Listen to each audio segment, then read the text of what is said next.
Hey history buffs! Did you know that Africa has the world's oldest known mathematical object? Get ready to have your mind blown with these crazy facts about African history. Forget what you think you know, because we're about to dive into some seriously awesome stories from the continent.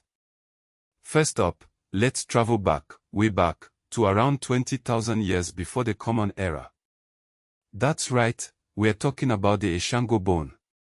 This seemingly simple baboon fibula, discovered in what is now the Democratic Republic of Congo, is actually a mathematical marvel. Those little notches you see aren't just random scratches. They are organized in columns that suggest a deep understanding of numbers, primes, and maybe even lunar phases. Some experts even think it might be an ancient multiplication table, and that's not just counting on your fingers. It shows that people in Africa were doing math thousands of years before anyone thought possible. Next, we are heading to Eswatini, formerly Swaziland, to check out the Ngwenya hematite mine. Forget gold or diamonds, this mine was all about hematite, a mineral used to make red ochre pigment. What's so special about that? Well, this mine is old, like seriously old. We are talking around 43,000 BC. That makes it the oldest known mining operation in the world, predating European mines by tens of thousands of years. Imagine the effort it took to dig those shafts, some over 30 meters deep, with nothing but stone tools and fire.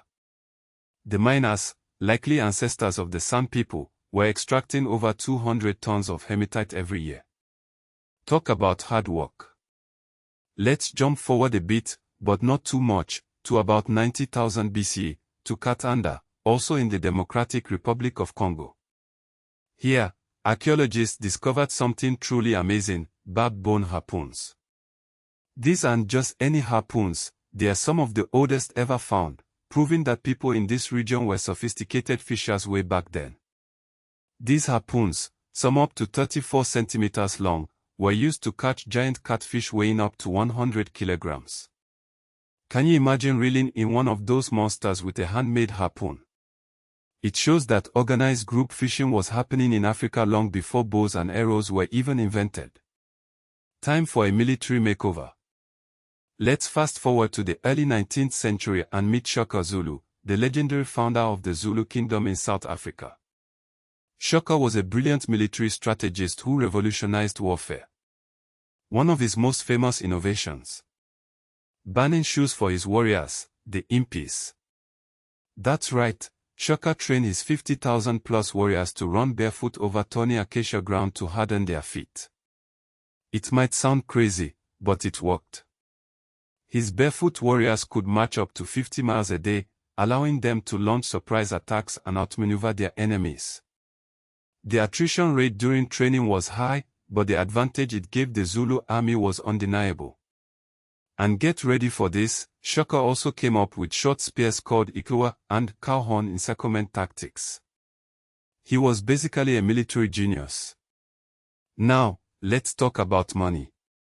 We are going to the 14th century to meet Musa, the ruler of the Mali Empire. Musa is often described as the wealthiest person who ever lived. And when I say wealthy, I mean richer than Jeff Bezos, Elon Musk, and Bill Gates combined. His wealth was so immense that it's hard to even put a number on it. In 1324, Musa embarked on a pilgrimage to Mecca, and he didn't travel light. His caravan included 60,000 people, 12,000 slaves, and 80 camels loaded with gold. When he stopped in Cairo, he gave away so much gold that he caused massive inflation, which lasted for over a decade. No joke. He basically crashed an entire economy with his generosity. During his reign, Musa also transformed the city of Timbuktu into a major center of learning and commerce, building mosques and universities that attracted scholars from all over the world. Next, we are heading to Sudan to explore the Lion Temple of Nobesha. This temple, dating back to the 4th century CE, features a granite stele depicting King Silko of Nobesha defeating the Blemis. What makes this temple so interesting is that it's one of the oldest Christian Nubian royal inscriptions ever found. It shows the early influence of Christianity in the region and the power of the Nubian kingdoms. King Silko was even known as King of the Lions. Let's travel to Ethiopia and the reign of Emperor Lalibela in the 12th and 13th centuries. Lalibela is famous for building a series of incredible rock-hewn churches, carved directly out of the mountainside. But that's not all. In 1209, he sent an embassy to the Ayyubid Sultan of Cairo, Al-Adilai, with some seriously unusual gifts. These weren't your typical diplomatic presents.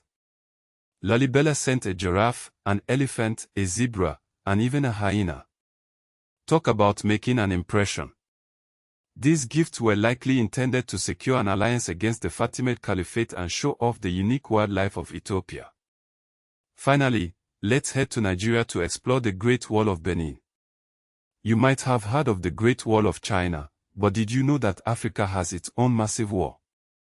The Great Wall of Benin, built over centuries, is a network of earthworks that once stretched for over 16,000 kilometers.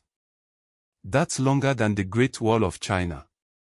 It was built by the Edo people of the Benin Kingdom for defense and to mark boundaries.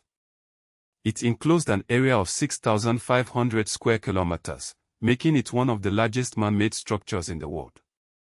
While much of the wall has been destroyed over time, it's still an incredible feat of engineering and a testament to the power and organization of the Benin Kingdom. So, there you have it. From ancient math to barefoot warriors and walls longer than the Great Wall of China, African history is full of incredible stories and achievements. These facts are just the tip of the iceberg, so keep exploring and discovering the amazing history of the African continent.